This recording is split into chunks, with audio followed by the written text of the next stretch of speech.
Bonjour, nous sommes le dimanche 16 août 2020. Nous sommes dans une série de vidéos consacrée à un dialogue œcuménique entre témoins de Jéhovah, représentés par Luc, qui est devant moi, et puis catholiques, c'est-à-dire par moi qui suis théologien catholique qui habite en Belgique. Et le thème qu'on va traiter aujourd'hui, c'est sans doute l'un des thèmes les plus médiatiquement connus. C'est le thème du sang.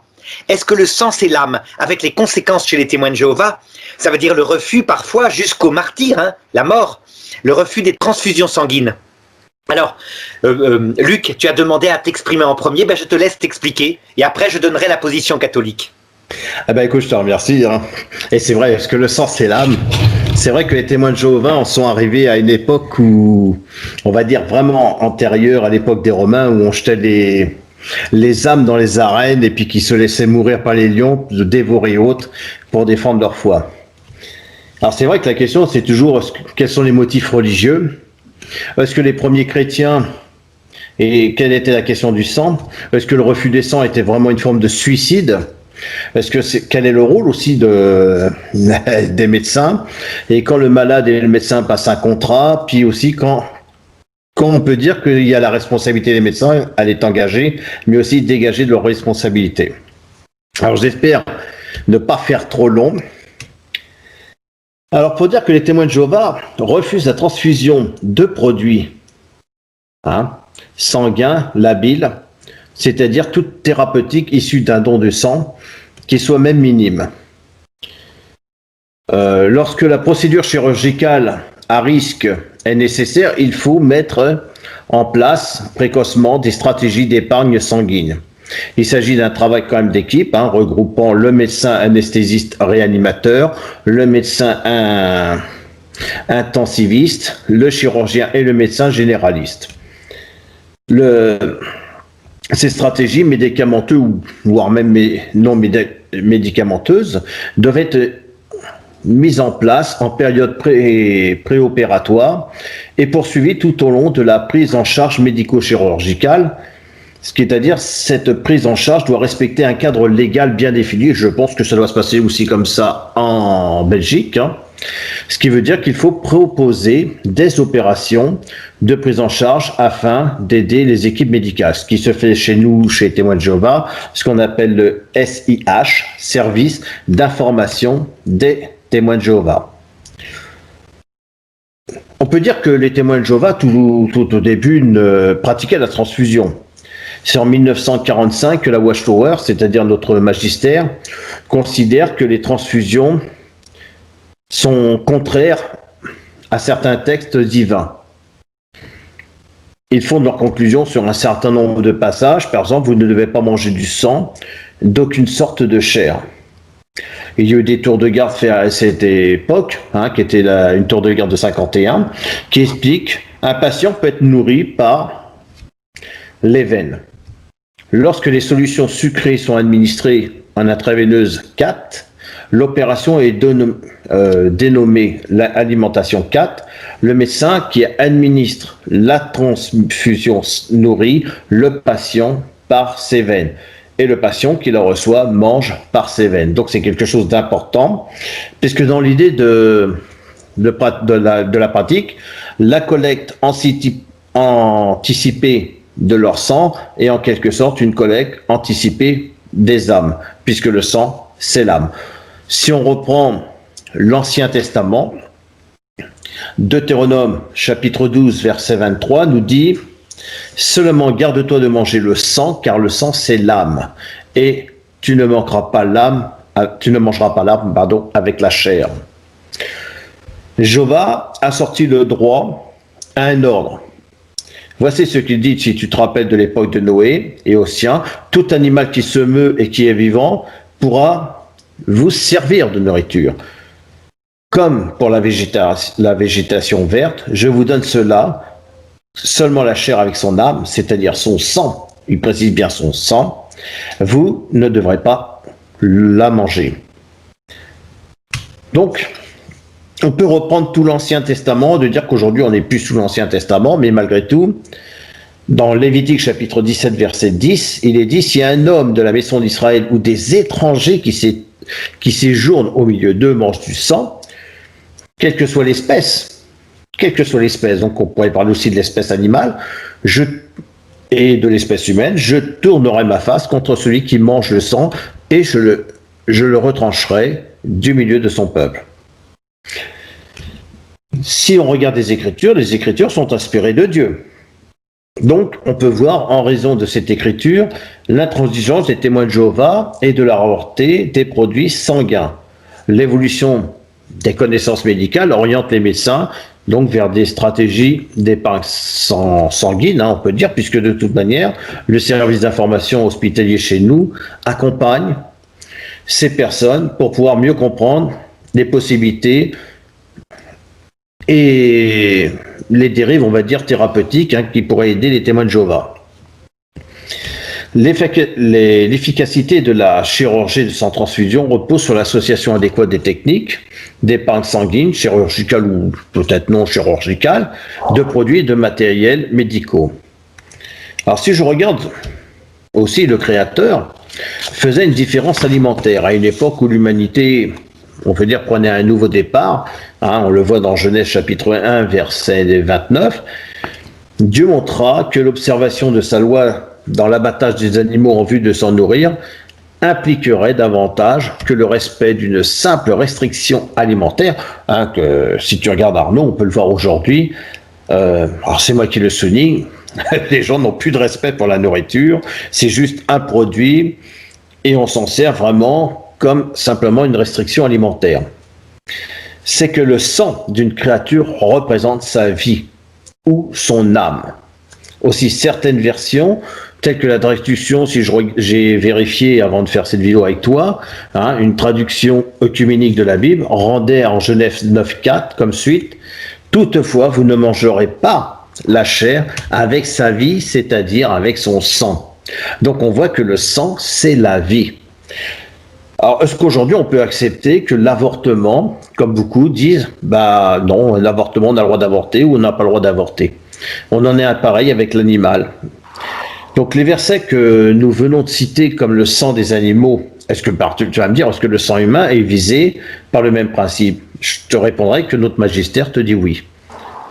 Car quand Dieu s'est adressé à Noé, outre cela, votre sang de vos âmes, il s'adresse à nous, humains, je le redemanderai. Donc, les deux, on pourrait se poser des questions. Est-ce que oui ou non? Est-ce que c'est dangereux ou pas? Alors, on pourrait le noter, la loi sur le sang est-il reliée à la déclaration divine qui attache un grand prix à la vie humaine? Je voudrais souscrire une observation qui avait été faite par le rabbin Beno Jacob. Il dit ainsi les deux interdictions constituent. Alors, ici, les deux interdictions constituent un tout. Ce sont les plus élémentaires exigences d'humanité qui soit, au sens propre du terme. La permission de manger de la viande, mais séparée de son sang, ainsi que de l'interdiction de verser le sang humain, témoigne de la place de l'homme dans le monde des vivants. En résumé, la raison de l'interdiction du sang est d'ordre moral. Par la suite, le judaïsme va regarder ce passage comme instituant une morale fondamentale pour tout être humain. Alors tu vas me dire, c'est vrai qu'on peut rentrer aujourd'hui dans l'utilisation thérapeutique du sang. Quels sont les 3 points que nous pouvons établir et quels sont les versets qui s'appuient sur chacun d'eux? Alors jusqu'ici, nous avons établi que la Bible renferme des prescriptions suivantes. Alors je voudrais qu'il faut retenir ceci. Il est interdit à l'homme d'assurer le maintien de sa vie par le sang d'une autre créature. C'est ce que nous on ressent chez les témoins de Jéhovah. Je répète, Genèse 9, 3, 4, il est interdit à l'homme d'assurer le maintien de sa vie par le sang d'une autre créature. Quiconque tue un animal doit en verser le sang qui représente la vie de la bête et doit donc être restitué à l'auteur et dispensateur de toute vie. Et ainsi que l'a décrété le concile pour nous, et pas pour les catholiques, le concile apostolique, les chrétiens doivent s'abstenir de sang, ce qui vaut aussi bien pour le sang humain que pour le sang des animaux. il y a des passages, on ne va pas tous les citer parce que ça va me demander énormément de temps. Donc la question c'est, ces prescriptions bibliques concernent-elles la transfusion sanguine en tant que procédé médical employé pour sauver des vies comme aujourd'hui? J'ai fait une vidéo contre Guy Pagès, puisque Guy Pagès, quelque part, condamnait les témoins de Jéhovah sur le fait de ne pas donner du sang, et que lui disait que donner son sang, c'était comme un peu comme Jésus a versé son sang pour donner la vie, donner son sang, c'était la vie. La question, c'est pourquoi pas les témoins de Jéhovah? Alors, quelle question pose maintenant et quelle technique médicale moderne de la Bible a-t-elle visé quant au principe? Alors là, je demande vraiment de retenir cette opinion, qui est celle des témoins de Jéhovah, du magistère de chez nous. Il en est qui, tout en reconnaissant que la Bible interdit la consommation de sang, soutiennent qu'il y a une différence fondamentale entre le fait de manger du sang et d'accepter une transfusion sanguine, pratique qui était inconnue au temps biblique. Alors, que penser de cette opinion? Alors, je vais répondre ce que mon magistère te répondrait. Il va sans dire qu'au temps biblique, la loi divine concernait essentiellement la consommation du sang en tant que nourriture. L'administration de sang par voie intraveineuse ne se pratiquait pas. Mais s'il est vrai que la Bible ne mentionne pas explicitement les techniques médicales modernes qui mettaient en œuvre le sang, il n'en reste pas moins qu'elle les a prévues et visées quant au principe. Et généralement, quand on parle de principe, pour moi, et ça c'est mon point de vue, c'est qu'on exerce moins d'empathie. Donc, le refus du sang est-il une forme de suicide chez les témoins de Jéhovah? Puisque je l'ai entendu dire. Je ne sais pas si toi, Arnaud, tu as déjà entendu, mais eux, ils se suicident, ils tuent leurs enfants, ils refusent tout. Bien, dans le cas de perte de temps massive par suite de blessures, de maladies ou de complications opératoires, on considère généralement qu'il n'y a qu'un seul geste qui s'impose pour sauver la vie, la transfusion sanguine, c'est-à-dire ça remplace un peu Jéhovah, ça remplace Dieu, grâce à la transfusion. Et je ne sais pas si tu avais... Bon, j'ai fait une vidéo qui parle de... Je ne sais pas si tu le vois, du professeur Raoul, qui va s'adresser et qui va parler des témoins de Jéhovah. Alors, je l'ai fait sur ma vidéo, les gens iront, je ne vais pas te le lire, mais il parle à l'époque où les transfusions de sang se donnaient comme si tu buvais un ballon de rouge, quoi. Et que justement, il va expliquer comment le sida, les problèmes, tout ce qui sont améliorés, que les témoins de Jéhovah, justement, ont moins risqué leur vie que les gens qui acceptaient comme ça les transfusions à tout va. Bon, heureusement, tu vas me dire, ça s'est arrêté parce qu'ils se sont rendus compte d'une grave erreur de leur part. Et le sang contaminé a fait quand même pas mal de dégâts derrière lui. Donc, rien d'étonnant qu'un certain public qui est informé d'un refus de transfusion, sa tendance soit d'assimiler ce refus à une forme de suicide. Alors, est-ce que c'est valable? Alors, je voudrais te citer, c'est le docteur David Penn de l'Arizona, suite à une conférence qu'il avait faite, une conférence médicale. Il dit, les témoins de Jéhovah croient qu'ils viennent à mourir par suite de leur refus de consentir à la transfusion sanguine. Ils meurent pour leur croyance, un peu comme mouraient il y a des siècles les premiers martyrs religieux. Alors, je dirais ça remonte un petit peu, tu sais, les gens quand ils se faisaient dévorer par les lions parce qu'ils croyaient en Dieu, puis ils se laissaient manger, puis ils ont dit mais c'est n'importe quoi, ils sont masos, ils se laissent bouffer, c'est du suicide, je vois pas l'intérêt.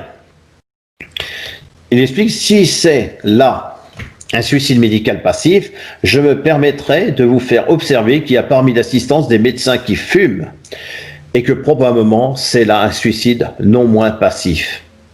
D'autre part, il n'est pas superflu de le répéter, si les témoins de Jéhovah refusent la transfusion sanguine, ils ne s'opposent pas aux thérapeutiques de remplacement qui peuvent les aider à rester en vie. Pourquoi dès lors vouloir appliquer aux besoins même par la force un traitement qui fait violence aux principes et aux croyances du patient, qu'on retrouvait au 1er siècle. Les chrétiens, tu t'en rappelles, ils étaient prêts à mourir et se faire bouffer par les lions que de changer leur position sur le Christ. Après, c'est une question, on est d'accord, de théologie. Hein. Donc, oui, le rôle du... Et de philosophie aussi. Et de philosophie. Parce qu'il faut se demander si le sang, c'est l'âme, vraiment. Exactement. Donc, le rôle du médecin, c'est qu'un médecin ne doit pas rechercher l'assistance d'une loi pour pouvoir sauver un corps tout en détruisant une âme. La vie du patient lui appartient.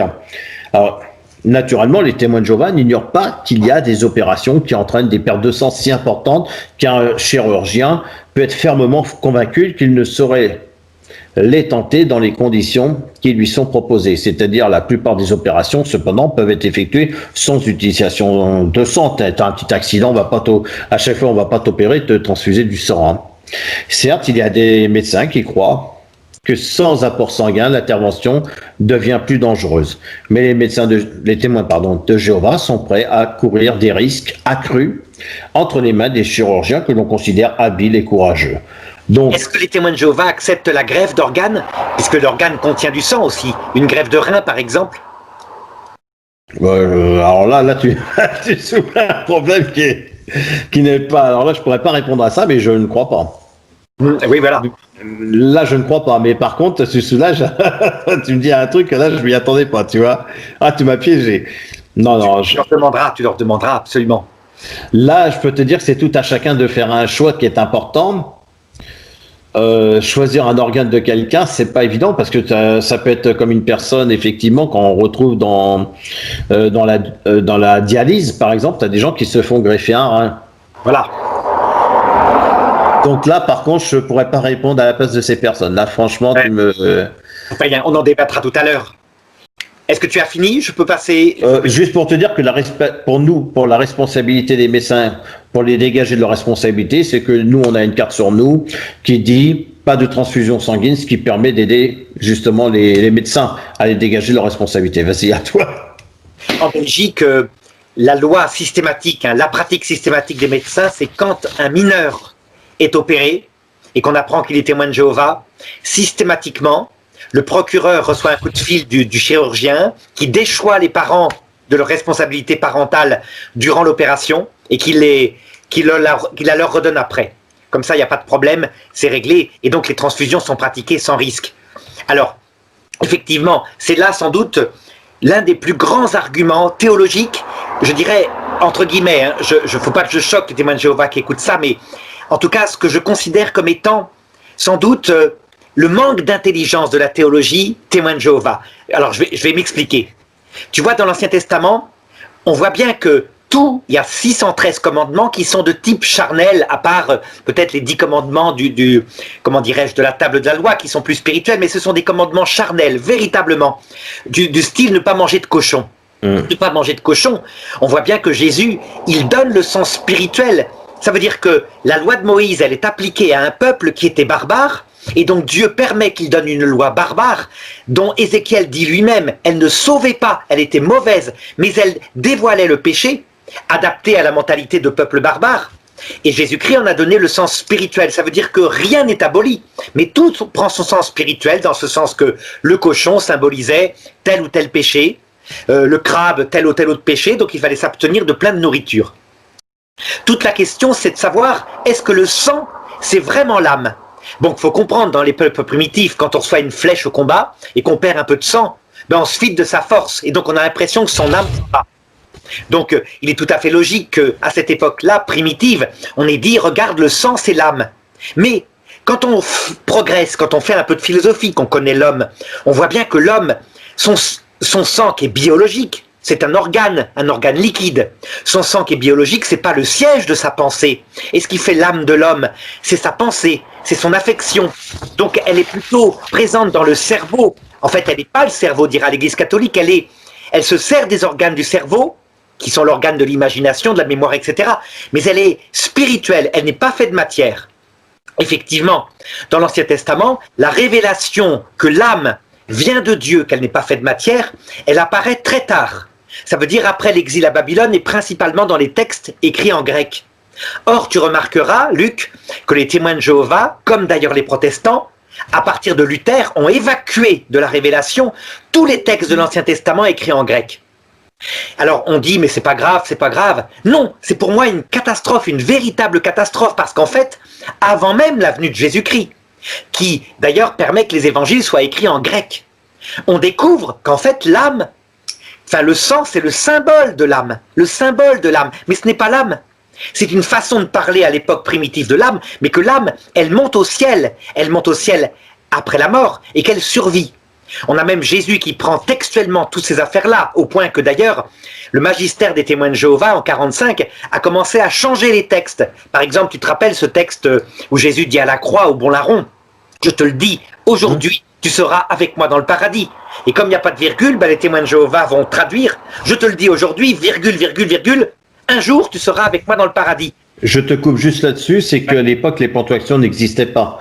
Oui. Donc, témoins de Jéhovah, catholiques, protestants, lorsqu'on a mis des virgules, en fait, c'est que les ponctuations n'existaient pas à l'époque. Donc, après, chacun peut, par une ponctuation, donner une définition différente. Tout à fait. Donc, ce texte-là serait le seul, je dirais, vous avez raison. Le problème, c'est qu'il y a des dizaines d'autres textes de Jésus où il montre sans arrêt. Alors, au cas où, parce qu'il est confronté à des gens qui vraiment sont de type juif, qui disent l'âme n'existe pas. Il n'y a même pas de résurrection d'ailleurs. Ce sont les Sadducéens. Oui.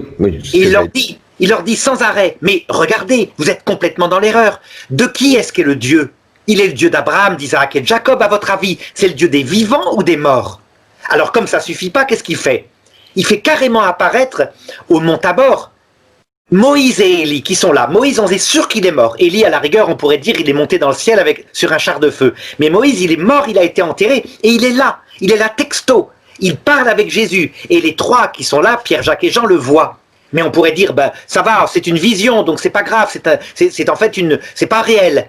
Mais c'est réel, puisque Saint Pierre, par exemple, dit textuellement, regardez les âmes qui étaient en prison depuis l'époque de Noé. Qui est-ce qui est descendu dans le Sheol pour les visiter? C'est Jésus lui-même. Et il leur a annoncé son évangile. Et c'est comme ça qu'ils ont vécu, par l'Esprit. Donc ils sont bien vivants, c'est des gens qui sont morts il y a 10 000 ans peut-être, et ils sont là, ils sont visités par Jésus. Ça suffit pas, on a des dizaines de textes qui montrent bien que le sang, c'était le symbole de l'âme. Alors effectivement, tu m'imposes avec raison le Concile de Jérusalem qui prend comme décision, nous et l'Esprit Saint avons décidé de ne pas vous imposer la loi de Moïse, donc ça, les apôtres le comprennent, plus besoin d'être circoncis, etc. Et Saint Paul précisera, rien de la loi de Moïse, tout est spiritualisé. Ça veut dire que même les 10 commandements sont transformés dans le commandement de l'amour. Si vous devez observer un seul des commandements charnels de la loi de Moïse, alors vous devez tout observer. Vous devez être circoncis, vous devez plus manger de porc, etc. Alors, quand même, il dit à un moment donné, quand même, je vous demande de vous abstenir de viande étouffée, donc ça veut dire qu'il y a du sang dedans, et de sang. En fait, pourquoi est-ce que les églises chrétiennes n'ont jamais conservé au bout de 3-4 siècles ce commandement-là? Parce que l'explication était que c'était pastoral. Ça dégoûtait tellement les chrétiens venant du judaïsme que provisoirement, pour calmer les choses, on a accepté ça pour eux, et on a accepté pour les païens de ne pas manger de viande immolée aux idoles, mais Saint Paul le précise, on s'en fiche, les idoles, elles n'existent pas, donc s'il y en a, vous en mangez, du moment que vous scandalisez personne. Par contre, ce qui vous scandalisez, n'en mangez jamais. Donc, manifestement, on le voit, il y a une survie, et ça c'est fondamental, il y a une survie après la mort. Les protestants, donc les premiers protestants avec Luther, en évacuant les livres écrits en grec, ont donc évacué dans l'Ancien Testament la preuve que l'âme était en fait spirituelle et que le sang n'était que le symbole, mais il n'avait aucune excuse puisqu'il y avait le Nouveau Testament qui le disait en clair, où Jésus assume complètement la pensée des frères Maccabées là-dessus et des pharisiens. Eh bien, là, pour les témoins de Jéhovah, c'est incompréhensible. C'est effectivement une décision tardive, 1945, comme tu le dis, et je dirais, c'est le grand malheur des témoins de Jéhovah. Ça veut dire que en n'ayant pas un magistère objectif, un magistère défini par le Christ, mais un magistère qui est la tour de garde, eh bien on voit, il y a des décisions comme ça, qui sont prises à un moment donné, eh bien ils ne peuvent plus en sortir.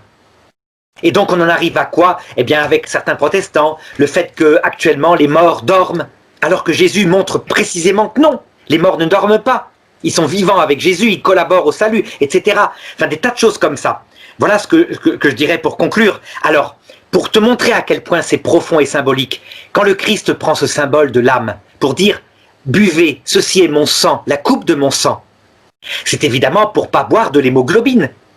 C'est évidemment, dit Jésus, spirituel, ça veut dire qu'en fait, c'est réellement mon sang, mais pour signifier qu'il y a mon âme dedans, et que mon âme va venir habiter dans votre âme. Ça veut dire que vous pourrez me parler cœur à cœur. Que l'Eucharistie, vous le mangerez, ça descendra dans votre ventre, mais ça, on s'en fiche. Ce qui compte, c'est que vous allez comprendre maintenant que je veux descendre dans votre cœur pour que vous puissiez me contacter, me prier intérieurement. Donc on voit bien, ce sens-là est très profond, mais très spirituel, certainement pas biologique.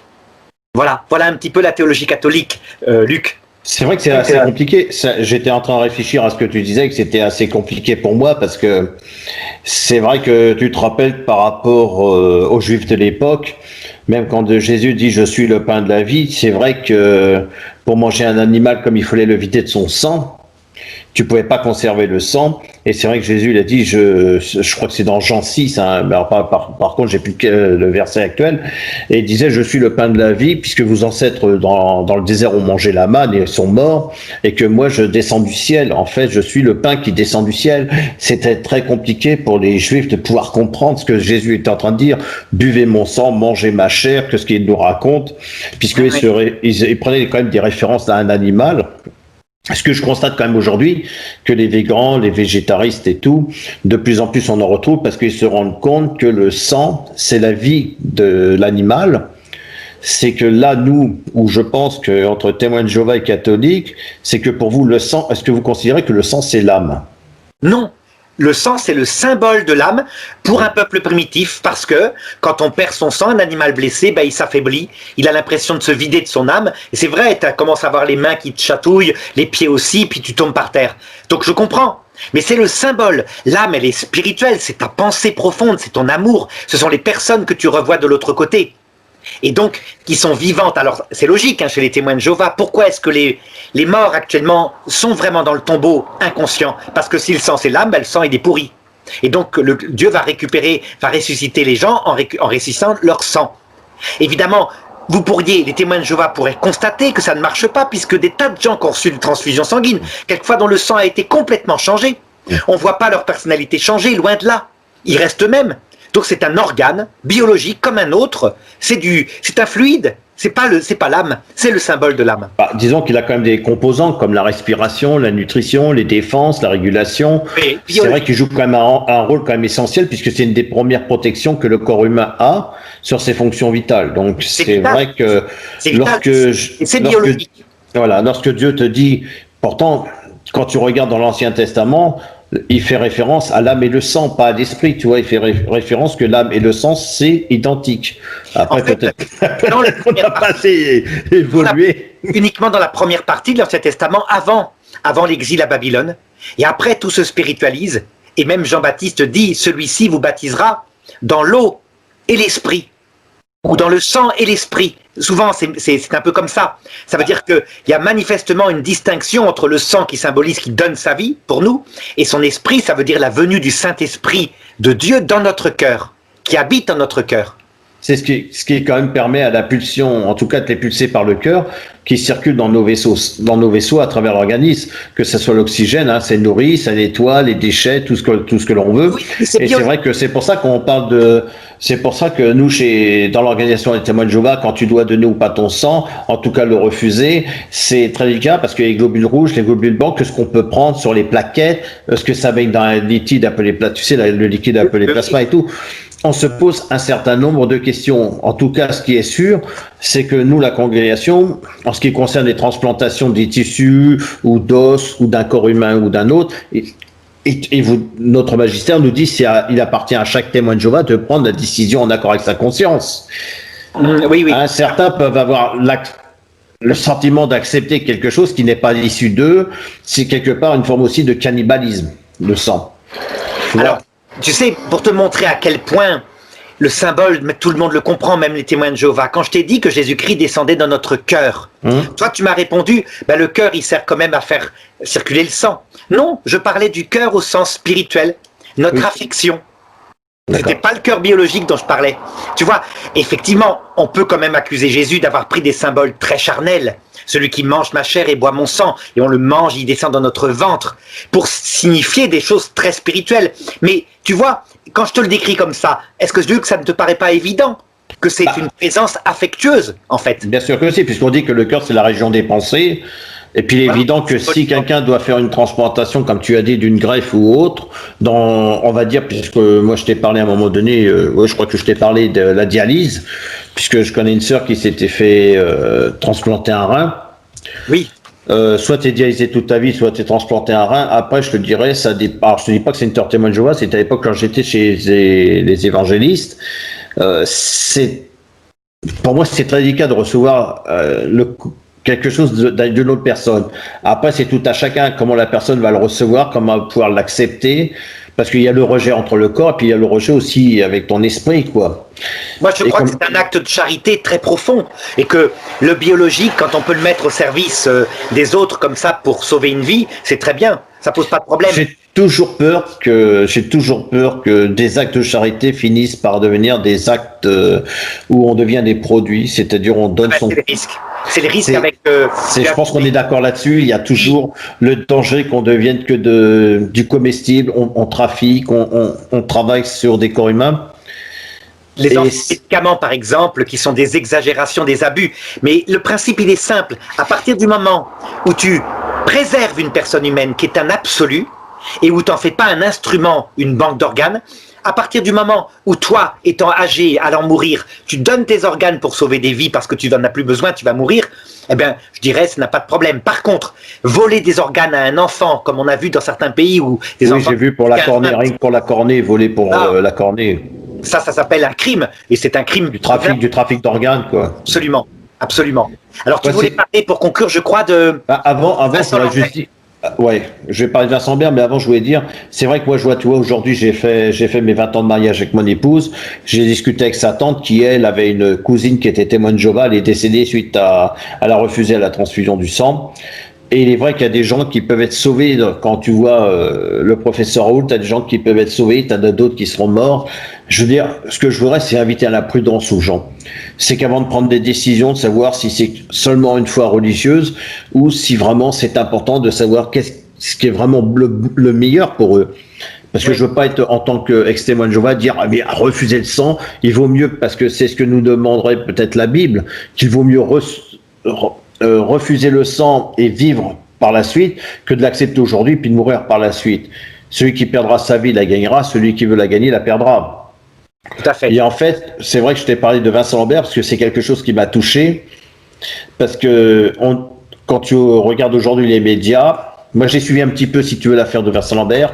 Quand tu regardes les médias, bon, bah, il était en maintien. Je rappelle, c'est un jeune homme qui était atteint par un grave accident, qui était dans le coma, et que la famille, la maman voulait garder en vie parce qu'elle se disait, il réagit encore, et la femme voulait qu'on arrête et qu'on arrête de l'alimenter. Oui, parce qu'il avait dit que si un jour ça m'arrive, eh ben je veux plus vivre. Et combien de fois des gens me disent, ah, moi si demain il m'arrive ça, tu me tues. Et puis quand tu es dans cet état-là, c'est pas dit que tu as envie de mourir. Et apparemment, ce jeune homme n'avait pas spécialement envie de mourir. Ses avocats, tout ça, se sont battus. Et pour moi, j'ai plutôt eu l'impression qu'on avait là une porte ouverte à l'euthanasie. Ah, ils vont te dire, bien sûr, c'est pas d'euthanasie, c'est parce que ses parents, on va me dire, oui, mais il était dans des besoins palliatifs, tout ça, machin, alors que c'est faux. Il n'avait pas besoin de tout ça. Il aurait très bien pu vivre chez sa mère et son père, qui eux s'occupent de lui. Il n'y avait pas besoin de tout ce qui avait été mis, puisqu'il était capable de vivre en lui-même. Bien sûr, il y avait des transfusions, il y avait des machins pour le tenir au niveau de nourriture et autres. Ce qui ne veut pas dire qu'il était dépendant, puisqu'il était capable de... Et ce que je veux dire, justement, c'est à tes internautes comme au mien, c'est qu'il faut faire attention quand on prend certaines décisions, parce qu'il y a des choses qu'on dit, et c'est des choses où quand on parle de la transfusion sanguine ou autre, c'est pas une question simplement, bah moi je suis pour, moi je suis pour, je suis contre, moi je suis. Il faut quand même réfléchir à ça, parce que je trouve que Vincent Lambert a été quand même, dans la mémoire de tous, quelqu'un qui a combattu. Voilà. Là, on voit des dérives. Alors moi je conclurai de cette façon-là, Luc, si tu veux. Pour montrer, et j'espère que les témoins de Jéhovah, peut-être le magistère un jour, mais quoique non, le magistère des témoins de Jéhovah est coincé, quoi. Une fois je pense que c'est un dogme chez eux. Oui, c'est un dogme. Tu te rappelles peut-être l'histoire d'Origène. Origène, quand il était jeune théologien, c'est un théologien du 3e, 4e siècle, il lit un texte où Jésus dit, si ta main t'entraîne au péché, coupe-la. Si ton pied t'entraîne au péché, coupe-le. Il vaut mieux arriver sans main dans le royaume des cieux qu'avec ta main et d'aller dans la géhenne éternelle. Eh bien, il dit que quand il était jeune, à un moment donné, comme il était très tenté sexuellement, comme le sont les adolescents, mais il s'est auto-castré. Et après, quand il a fait de la théologie, il s'est dit, mais bon sang, j'aurais dû faire de la théologie avant. Bon sang, j'aurais évité, parce que c'était évidemment une façon de parler symbolique qui voulait dire, tu te coupes par exemple de l'endroit où est la tentation, tu vas plus loin. Si tu es tenté de commettre l'adultère, tu essaies de plus fréquenter la jeune fille qui te tente, etc. Et donc, ça montre quoi? Il faut véritablement ne pas confondre les textes qui sont symboliques avec les textes qui sont réels. Évidemment, il faut un magistère pour les expliquer. Mais là, je dirais que le magistère témoin de Jéhovah, me semble-t-il, a fait une boulette qu'on ne trouve pas d'ailleurs chez Russell et chez Rutherford, me semble-t-il. Bah, ce que tu viens de donner là en exemple, moi je te dirais que je l'avais étudié chez les évangélistes, hein, par exemple, tu vois, qui est en dehors des témoins. Ton œil, lorsqu'il te fait trébucher, arrache-le et jette-le. Ça veut dire que quelque part, lorsque tu as quelque chose que tu viens de voir, il s'est déjà mis en place dans ton cerveau comme une empreinte. Donc cesse de le nourrir. Voilà. Parce qu'il est il est plus difficile de faire sortir un péché que de le faire entrer. Parce qu'une fois qu'il est rentré, pour le faire sortir, c'est difficile. Il t'amène quand même dans... Après, bah, est-ce que Russell avait... Parce que c'est vrai, est-ce qu'il avait ces points de vue-là? C'est vrai qu'après, la pastorale, les dogmes chez Témoins de Jéhovah sont très difficiles. Après, moi, je comprends ce qu'ils veulent dire que... Aujourd'hui, on le voit, regarde le nombre d'animaux aujourd'hui qu'on peut martyriser, torturer, et je me rends compte qu'on est dans une société, je dirais, qui n'a plus de respect pour les animaux. Ça, c'est vrai. Donc, comment les écologistes ont vraiment marqué des points en allant filmer dans les abattoirs. C'est-à-dire que c'est horrible. On doit tuer avec un respect, quoi. C'est pas n'importe comment quand tu es un animal, c'est évident. Je veux dire que ça reste quand même le sang, ça reste la vie de l'animal. Et quelque part, bon, après, est-ce que l'âme, c'est en dehors du sang, c'est quelque chose qui est vibratoire, qui est énergique, et on peut chacun avoir une théologie différente. Ce que je me rends compte, c'est que Dieu, il a donné quelque chose à l'homme, et l'homme, il n'en prend pas soin, c'est que l'homme, il est quand même... Mais c'est sûr. Bah, de toute manière, si on n'aime pas les animaux, on peut même pas s'aimer soi-même, je crois. Je crois que on est même nous-mêmes. Je veux dire, donner son sang, les gens sont devenus des produits. C'est vrai qu'on te prend qu'un pourcentage de ton sang, on te tue pas. On te prend qu'un pourcentage pour aider d'autres à... Mais regarde aujourd'hui... Ça, c'est un acte de charité. Ça, c'est un acte de bonté. Ce que je remarque, c'est même si c'est un acte de charité, c'est que les gens, ce qu'ils méritent, c'est de charité parce que ils n'en prennent pas soin. Ils prennent pas soin d'eux-mêmes. Ils prennent des risques. Ils veulent prendre des risques dans le sport, quel que soit ce qu'ils font. Je me dis, les gens n'ont plus rien à faire comme si qu'ils étaient des propres produits. Et c'est dommage de devenir un produit de la société alors que Dieu nous a donné des capacités. Et je pense presque, tu vois, c'est malheureux de le dire, je pense presque que les Juifs, quand ils tuent un animal, ont plus de respect que nous à l'époque, qu'on l'a aujourd'hui qu'à l'époque. Parce qu'à l'époque, quand ils tuaient un animal, c'était une souffrance de tuer un animal. Ils avaient conscience qu'ils allaient tuer quelque chose qui était une vie. Et c'était pas dans le gaspillage, certes, que nous, on n'avait pas aujourd'hui. Je pense qu'aujourd'hui, nous, on a le pain blanc, puis un jour, on comprendra ce que c'est le pain noir. Mais bon, c'est mon point de vue. Merci, Luc, c'était très bien. Et ta conclusion de respect des animaux me plaît beaucoup. À bientôt alors. Hein. Merci. Bah, écoute, à bientôt. Très profonde, très profonde. Voilà. Au revoir. Au revoir. Alors attends, n'éteins pas. J'ai vu une ombre passer, c'était quoi? Il y avait un chat? Dans une mouche. Ah, c'était une mouche? Ouais, j'ai deux mouches qui arrêtent pas de m'ennuyer. Ah oui, c'est une mouche qui s'est posée sur ta caméra, d'accord, parce que j'ai vu... Ah oui. Je me disais... Ça arrête pas de m'ennuyer. D'accord.